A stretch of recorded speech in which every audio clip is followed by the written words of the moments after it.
নমস্কার, কেমন আছেন সবাই? আমি তো ভালো আছি। তো আমি একটা পুরনো ভিডিও আপনাদের, এই যে পুরনো বলতে এই যে কিছুদিন আগে আমি কলকাতা গিয়েছিলাম, তখন যে দক্ষিণেশ্বর, বেলুড় মঠ আর আদ্যা মায়ের মন্দিরে গেছিলাম, ওইটাই আপনাদের সঙ্গে শেয়ার করছি। তো এটা আসলে মায়ের অশেষ কৃপায় আমি দেখতে যেতে পারছি, তা নাহলে সম্ভব হতো না। আমি আশায় ছেড়ে দিয়েছিলাম, অপেক্ষায় ছিলাম যদি একটা সুযোগ পাই। ভগবান সুযোগ করে দিয়েছেন। কেন কি আমার বড় ছোট ননদ, উনি তো ইয়ের কাছে গেছিলেন, ওনার ছেলের কাছে চেন্নাইতে গেছিলেন। ওনার আসার কথা ছিল ফেব্রুয়ারি মাসে, কারণ আমার ভাগ্নের শুভ, ওর জন্মদিন 31 জানুয়ারি। তো জন্মদিন পালন করে আসবেন বলেছিলেন, কিন্তু হঠাৎই একটা কারণে ওদের হঠাৎ আসা গেলে, এই যে আমার ছোট ননদ, উনি আসাতে আমি যেতে পারলাম। একা একা তো আমার দ্বারা সম্ভব না, আমি চিনি না, রাস্তাঘাট জানি না, পথঘাট চিনি না। তো ওরা আসাতে আমার এই সুযোগটা মা করে দিলেন আর কি। মনে হয় আমার ঐকান্তিক ইচ্ছা ছিল ঠাকুরকে একবার দর্শন করার, মাকে একবার দর্শন করার। পৌষ মাসে দর্শন করলে নাকি ভালো, আর তাছাড়া কলকাতায় আসবো আর মাকে দর্শন করে ফিরে যাবো। এই যে আমার দিদি ননদ আর ননদের বড় আর কি, শেষ। এনারা ছিলেন বলে ভাগ্যক্রমে আমি আজকে মায়ের দর্শন করতে পেরেছি। আমি চলে এসেছি ওখান থেকে, একাই চলে এসেছি, আর ওরা এসছেন আরেকখান থেকে আর কি। ওরা থেকে নিউ টাউনে ছিলেন, ওখান থেকে এসছেন, আমি তো মাপের বাড়ি থেকে এসেছি। তো এসে খুঁজছিলাম, তো পেয়ে গেছি, ফোনে বলাতেই দেখা হয়ে গেল। তারপরে এসে বিরাট লম্বা লাইন, এত ভিড়। দিনটা ছিল কি জানি, জানুয়ারি মাসে প্রথম যে শনিবারটা, ওইটা। আর পৌষ মাস বলে সবাই ওই যে মূলা নিয়ে ঠাকুরের কাছে যায়, মায়ের কাছে। ওইটা কিন্তু মায়ের মন্দিরে যাওয়া, ফোন নিয়ে যাওয়া বা ছবি তোলা একদম নিষেধ আছে। তো আমরা লাইনে দাঁড়িয়ে গেলাম, ফোন টোনগুলো সব দিয়ে জমা করে আমরা চলে গেলাম নিয়ে।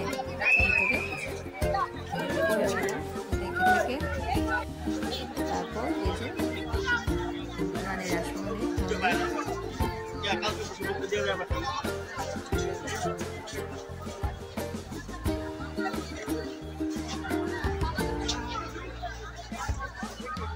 ওনাকে তো গুরুত্ব দিতে হয়, উনি না থাকলে হয়তো আমাদের আজকে এই মন্দিরটা দেখাই হতো না।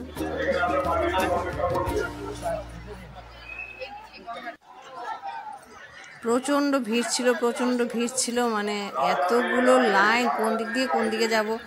আর ভাগ্যক্রমে কি জানেন, আমরা দেখা সেরেছি মায়ের মন্দিরকে, মাকে দর্শন করেছি, একদম 5 মিনিটের মধ্যে মন্দির ভোগ আরতের জন্য বন্ধ হয়ে গেল। তারপর আবার নাকি 3টের সময় খুলবে। আমরা ভেবেছিলাম এখান থেকে বেলুড় মঠে চলে যাব, কিন্তু সেই উপায় নেই, বেজে গেছে প্রায় 1:30টার উপর। আমরা একটু গঙ্গার ঘাটে চলে গেছি, বুঝে গেছি যে বেলুড় মঠে এখন যাওয়া হবে না, এটা তো 12:30টার সময় বেলুড় মঠ বন্ধ করে ফেলে। তো আমরা একটু গঙ্গার ঘাটে আসলাম। এখানে আসবো আর গঙ্গার ঘাটে গঙ্গা দর্শন হবে না, সেটা তো হয় না।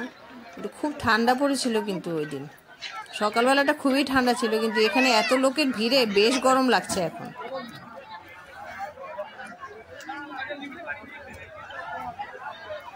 আমরা বলি না, হঠাৎ করে মিরাকেল হয়ে যায়, আর এবার ঠাকুর মায়ের দর্শনটা আমার মিরাকেলই হয়ে গেল আর কি।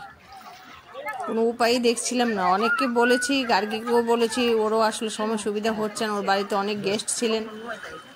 তো কিভাবে যাব, একা একা তো আমার দ্বারা সম্ভব না। ভগবান আমাকে একটা উপায় করে দিয়েছেন আর কি।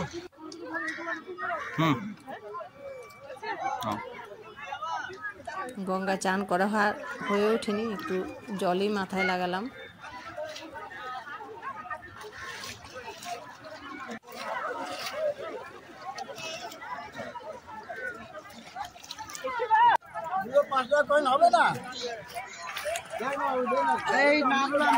শরীর মন সব শীতল হয়ে যায়, আর তীর্থস্থানে আসলে মনটা যে কি পবিত্র হয়ে যায়, এটা বলে বোঝানোর উপায় নেই। সবাই সেটা নিশ্চয়ই উপলব্ধি করতে পারে, আমার আর বলার কি আছে।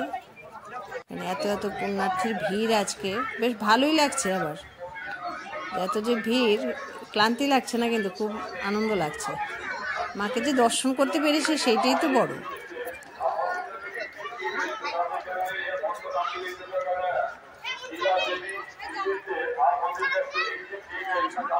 পুণ্যার্থীর মাঝখানে আমিও একটু ঠাঁই পেয়েছি, সেটা কম কিছু বলুন। এই যে মায়ের মন্দির বাইরে থেকে দেখা যাবে, ভেতরে তো ফোনের নিষেধ, এই জন্য ভেতরে ছবি কিছু তুলে দিতে পারলাম না, আপনাদের সঙ্গে শেয়ার করতে পারলাম না। তো আমরা এখান থেকে চলে গেছি আদ্যা মায়ের মন্দিরে।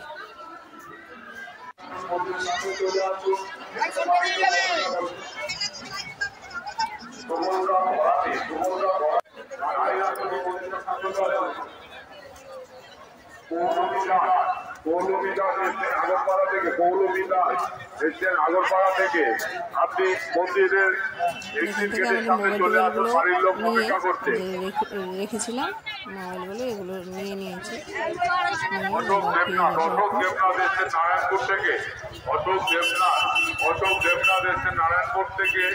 আপনি এগ্রিগেটের সামনে চলে আসুন, এখানে পূজা অপেক্ষা করছে।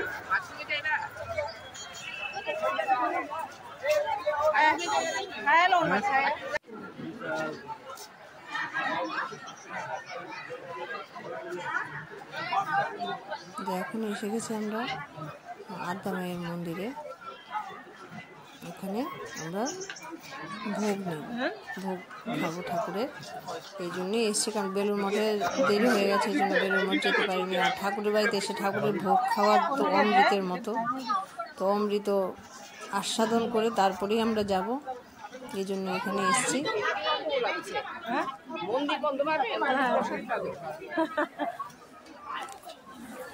এরা কি লাইন ধরে নিচ্ছে, আমরা তো পাই এলাম পট করে।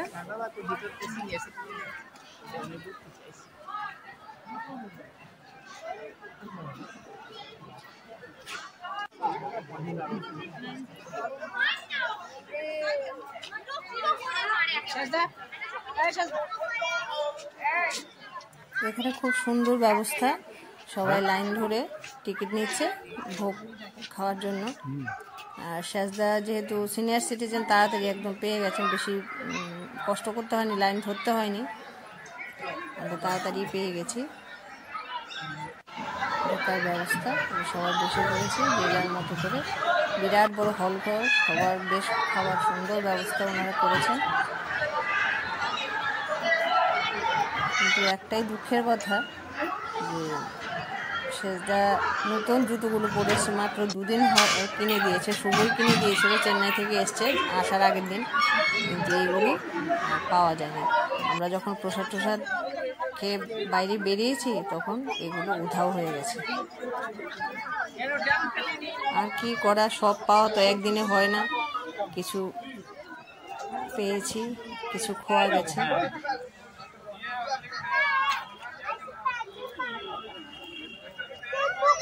ভবতারিণী ফেরিঘাট, দক্ষিণেশ্বর মা ভবতারিণী ফেরিঘাটে আবার এসে পড়েছি আমরা টোটো করে। এখান থেকে আমরা বেলুর মঠ যাব। অনেক দোকান আছে, অনেক জিনিস আছে, পূজার বা খেলনা টেলনার জিনিস, অনেক সুন্দর সুন্দর জিনিস আছে। চারপাশে লাইন দিয়ে বসে থাকে, বেশ ভালোই লাগে দেখতে। এই যে গঙ্গার জল,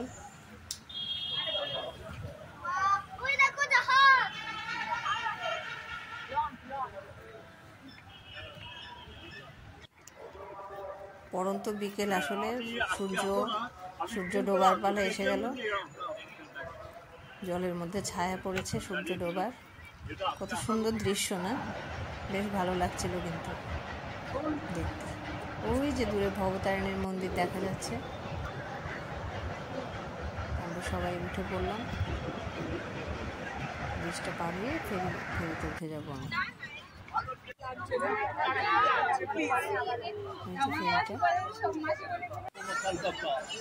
আমরা যে যেখানে জায়গা পেয়েছি, অনেক লোক তো একসঙ্গে, যে যেখানে জায়গা পেয়েছি বসে পেয়েছি। সেজদা জানি কোথায় অন্যদিকে হয়তো বসেছে জায়গা পেয়ে, তো এসে পড়লাম আমরা বেলুর মঠে। সারাটা দিন, সকাল 7টায় যে বেরিয়েছি, এখন বিকেল হয়ে গেছে।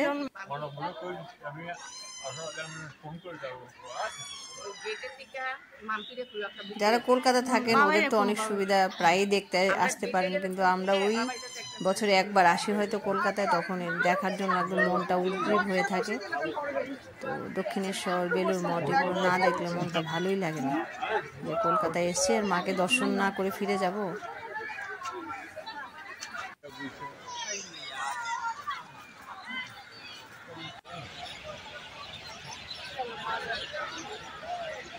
শ্রীরামকৃষ্ণ যেহেতু আমার আরাধ্য দেবতা, এই জন্য বেলুড় মঠে তো আমাকে আসতেই হবে। আমার মনটা পড়েই থাকে। দেখুন না, বিকেলে পাখিগুলো কি সুন্দর, গাছের মধ্যে হাজার হাজার পাখি বসে আছে, ওরও ঘরে ফেরার জন্য। এটা কি সুন্দর ফুল চারদিকে লাগিয়েছে, আর শীতকাল না, চারিদিকে ফুলে একদম বর্ণময় হয়ে উঠেছে চারপাশটা।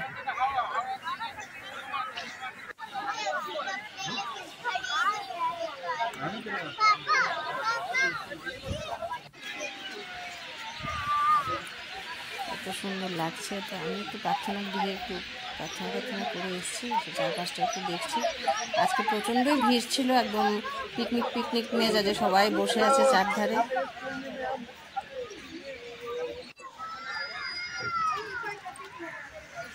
শনিবার তো অনেকে ছুটিও থাকে, ফার্স্ট স্যাটারডেটা।